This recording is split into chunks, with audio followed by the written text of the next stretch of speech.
નમસ્કાર મિત્રો, સ્વાગત છે તમારું આપણી યુટ્યુબ ચેનલમાં।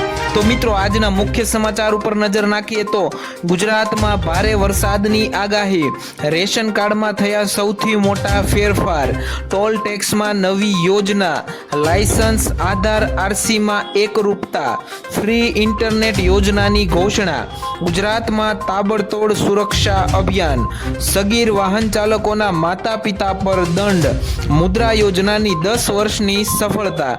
તો મિત્રો આ તમામ સમાચાર આપણે આજના વિડીયોમાં જાણવાના છીએ। તો ચેનલમાં નવા હોય તો ચેનલને સબસ્ક્રાઇબ કરી નાખો, વિડીયો ગમતો હોય તો લાઈક કરી નાખો। તો ચાલો મિત્રો વિડીયોની શરૂઆત કરીએ। ત્યારબાદ મિત્રો અગત્યના સમાચાર જાણીએ તો બધાને મળશે ફ્રી ઇન્ટરનેટ। જ્યાં મિત્રો કેન્દ્ર સરકારે ગરીબ વર્ગ માટે ફ્રી ઇન્ટરનેટ યોજના જાહેર કરી છે। Right to free internet bill હેઠળ નિમ્ન આવક ધરાવતા નાગરિકોને મફત ઇન્ટરનેટ સેવા આપવામાં આવશે। આ યોજનાનો ઉદ્દેશ્ય ડિજિટલ ભેદભાવ દૂર કરવાનો છે। લાભાર્થીઓને માસિક 2 GB ડેટા અને અમર્યાદિત કોલિંગ સુવિધા મળશે। યોજના હેઠળ બીપીએલ કાર્ડ ધારકો, આંગણવાડી કામદાર અને નિર્ધન વિદ્યાર્થીઓને પ્રાથમિકતા મળશે। ટેલિકોમ કંપનીઓ સાથે કરાર થયા પછી આ સેવા શરૂ થશે।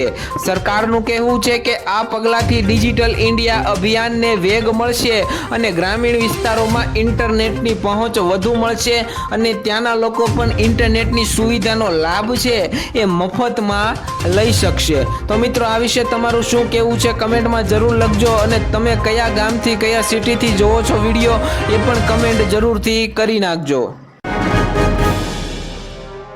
તો સૌથી મોટા સમાચાર મળી રહ્યા છે મિત્રો હવામાન વિશે। હવામાન નિષ્ણાંત અંબાલાલ પટેલે ગુજરાત માટે ગંભીર આગાહી જાહેર કરી દીધી છે। જ્યાં મિત્રો 15 થી 12 જુલાઈ દરમિયાન રાજ્યના મોટા ભાગમાં ભારે વરસાદ થવાની શક્યતા છે।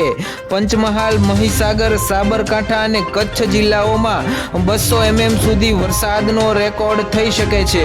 50 થી 60 કિલોમીટરની ઝડપે કલાકે ચાલતા પવન અને 1 થી 1.5 કિમી લાંબા ઘેરા મેઘો વાતાવરણમાં અસ્થિરતા સર્જશે। 26 થી 30 જુલાઈ દરમિયાન બીજી વરસાદી સિસ્ટમ સક્રિય થઈ જવાની છે મિત્રો। સ્થાનિક પ્રશાસને મત્સ્ય ઉદ્યોગ અને ખેતી સમુદાયને સાવચેત રહેવાની સૂચના આપી દીધી છે। ત્યારબાદ મિત્રો અગત્યના સમાચાર જોઈએ તો લાયસન્સ આધાર અને આરસી બુકને લઈને મોટા સમાચાર સામે આવી રહ્યા છે। સરકારે ડ્રાઇવિંગ લાયસન્સ, આધાર કાર્ડ અને આરસી વચ્ચે એકરૂપતા ફરજિયાત બનાવવાનો નિર્ણય લીધો છે। યુનિયન રોડ ટ્રાન્સપોર્ટ મંત્રાલયે જાહેર કર્યું છે કે તમામ દસ્તાવેજોમાં નામ, સરનામું અને મોબાઈલ નંબર સમાન હોવા જોઈએ। આ નવા નિયમનો ઉદ્દેશ્ય 12,000 કરોડના બાકી રહેલા ટ્રાફિક દંડોની વસૂલ કરવાનો છે। સરકારનું કહેવું છે કે અસંગત માહિતી ધરાવતા દસ્તાવેજોને માન્યતા નહીં મળે। વાહન માલિકોને 6 મહિનાની મોકૂફી આપવામાં આવશે, જે દરમિયાન તેઓએ પોતાના દસ્તાવેજો સુધારી લેવા જોઈએ। આ પગલાંથી ગેરકાયદેસર વાહનો પર અંકુશ મળવાની સરકારને આશા છે। ત્યારબાદ મિત્રો અગત્યના સમાચાર ઉપર નજર નાખીએ તો રેશન કાર્ડમાં થયો છે સૌથી મોટો ફેરફાર।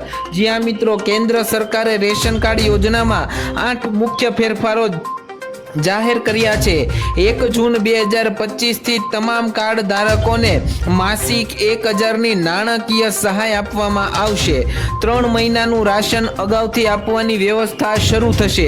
નવા નિયમો અનુસાર ઘઉં, ચોખા સાથે દાળ, ખાંડ, મીઠું, તેલ જેવી મૂળભૂત જરૂરિયાતો પણ મળશે। દરેક પરિવારને 5 લાખ સુધીનો આરોગ્ય વીમો કવરેજ કરી આપવામાં આવશે। ઉજ્જવલા યોજનાના લાભાર્થીઓને વાર્ષિક 6 થી 8 ગેસ સિલિન્ડર પર સબસિડી મળશે। ફિંગરપ્રિન્ટ અથવા ઓટીપી દ્વારા રેશન મેળવવાની સુવિધા શરૂ થશે।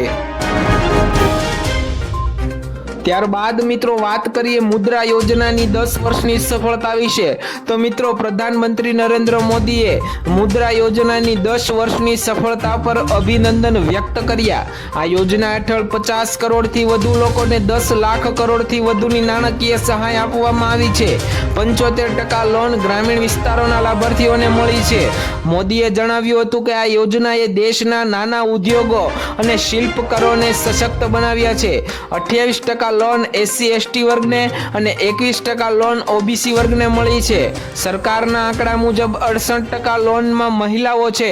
મુદ્રા યોજનાએ 1.5 કરોડ નવા રોજગાર સર્જનમાં મદદ કરી છે. પીએમએ જણાવ્યું હતું કે આ યોજના સબકા સાથ સબકા વિકાસના સિદ્ધાંત પર કામ કરે છે. આગામી 5 વર્ષમાં યોજનાનું લક્ષ્ય 2 કરોડથી વધુ લોકોને લાભ આપવાનું છે. તો મિત્રો આજના વિડીયો માટે બસ આટલું જ. મળીશું નવા વિડીયોમાં નવા સમાચાર સાથે. તો ચેનલને સબસ્ક્રાઇબ કરવાનું ભૂલતા નહીં. ત્યારબાદ મિત્રો મહત્વના સમાચાર ઉપર નજર નાખીએ તો કેન્દ્રીય પરિવહન મંત્રી નીતિન ગડકરીએ ટોલ ટેક્સમાં સૌથી મોટો જાહેર કર્યો છે ફેરફાર.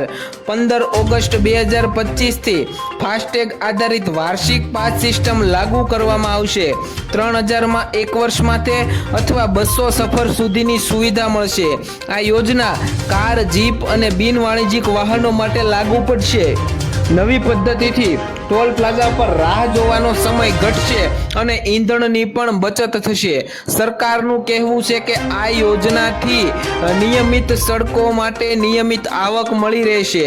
યુઝ એન્ડ પે મોડેલને બદલે આ પ્રીપેડ સિસ્ટમ વાહન ચાલકો માટે સરળ સાબિત થશે. ત્યારબાદ મિત્રો વાત કરીએ ગુજરાતમાં તાબડતોડ સુરક્ષા અભિયાન. જ્યાં મિત્રો વડોદરા બ્રિજ દુર્ઘટના પછી ગુજરાત સરકારે તાબડતોડ સુરક્ષા અભિયાન શરૂ કરી દીધું છે. સભ્યોની તપાસ સમિતિને 30 દિવસમાં અહેવાલ સબમિટ કરીને ફરજિયાત આપવાનો છે. રાજ્યભરમાં 15 વર્ષથી જૂના બ્રિજોની સમીક્ષા શરૂ થશે. નવા માપદંડો મુજબ બ્રિજની મજબૂતાઈ પરીક્ષણ ફરજિયાત બનશે. જિલ્લા કલેક્ટરોને તમામ જોખમી માળખાઓની યાદી તૈયાર કરવાની સૂચના આપવામાં આવી છે. સરકારે ઇજનેરી વિભાગમાં નવી ભરતી પ્રક્રિયા પણ શરૂ કરી છે. આ અભિયાન હેઠળ નબળા માળખાઓને તરત જ ધ્વંસ કરવામાં આવશે.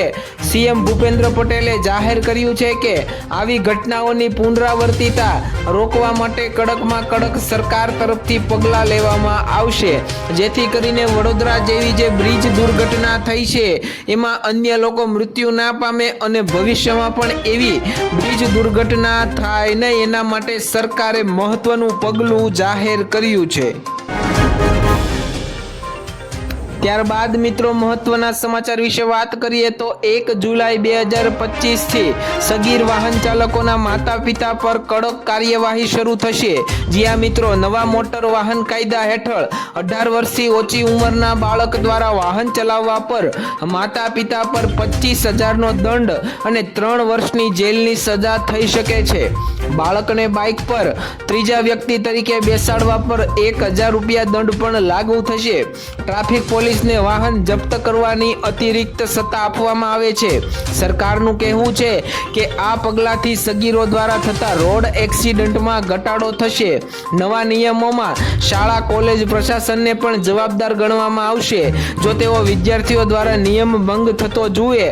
અને આ પગલું રોડ સુરક્ષાને ધ્યાનમાં રાખીને લેવામાં આવ્યું છે.